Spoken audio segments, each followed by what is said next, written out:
Welcome friends. গত 16ই মে 2025 supreme কোর্টের DA মামলার অর্ডার পাস হওয়ার পর 11 দিন কেটে গেছে। এখনও অফিসিয়ালি কোনো সংবাদ সামনে না এলেও ভেতরে ভেতরে যে একটা হিসাব নিকাশ চলছে, এটা বিভিন্ন সূত্র থেকে খবর সামনে আসছে। এই নিয়ে আজকে আনন্দবাজার অনলাইন সংস্করণে যে আপডেটটা সামনে এসেছে, দেখুন কবে পাবো। সুপ্রিম কোর্টের ডিএ মামলার নির্দেশের পর নবান্ন থেকে নবমহাকরণে আলোচনায় মশগুল কর্মী মহল। রাজ্য সরকারের সুপ্রিম কোর্টের নির্দেশের 6 সপ্তাহের মধ্যে বকেয়া ডিএ মিটিয়ে দিতে হবে। দেশের সর্বোচ্চ আদালতের এমন নির্দেশের পর সরকারি কর্মচারী মহলে জোর আলোচনা শুরু হয়েছে। নবান্ন থেকে নবমহাকরণ, বিধানসভা থেকে খাদ্য ভবন, সর্বত্রই কর্মী মহলে আলোচনা কবে পাবো। 2009 সালে পঞ্চম বেতন কমিশনের অধীনে জারি হওয়া রোপার মেয়াদ শেষ হয়েছে 2019 সালে।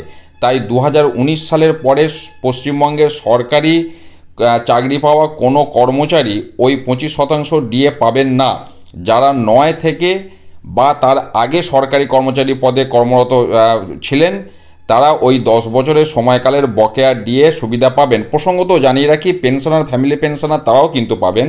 তো যাই হোক, 2009 সালের পরবর্তী 10 বছরে নিযুক্ত সরকারি কর্মচারীরাও সময়কালের ভিত্তিতে ওই বকেয়া ডিএ সুবিধা পাবেন। অর্থাৎ যারা 2009-এর পরে রিক্রুটেড হয়েছে তাদের কথা বলা হচ্ছে।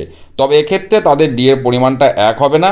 তাই সরকারি কর্মচারী মহলে কে কত ডিএ পাবেন তা নিয়ে হিসাব কষা শুরু হয়েছে। এই নিয়ে তৃণমূল সরকারি কর্মচারী ফেডারেশনের পক্ষ থেকে যেটা জানানো হয়েছে, আমাদের সংগঠনের অধীন সরকারি কর্মচারী বৃন্দ মুখ্যমন্ত্রী মমতা বন্দ্যোপাধ্যায়ের ওপর আস্থাশীল। সুপ্রিম কোর্টের রায় যখন ডিএ দেওয়ার কথা ঘোষণা হয়েছে, তখন মুখ্যমন্ত্রী যথাসময়ে সেই রায় কার্যকর করবেন বলেই আমাদের বিশ্বাস। এ নিয়ে আমাদের পৃথক কোনো বক্তব্য নেই। তো যাই হোক, যে কথা আমি বললাম, আস্থা রাখুন, ঠিক সময়ে সংবাদ সামনে আসবে। ডিএ যে 25% ডিউ পেয়েবেল যে বিষয়টা সুপ্রিম কোর্টের অর্ডার পাস হয়েছে, সেই বিষয়ে যথাসময়ে আপডেট আসবে। আমি তারপর ঠিক সেই আপডেট আপনাদের সাথে শেয়ার করব। ভালো থাকুন, সুস্থ থাকুন, ধন্যবাদ।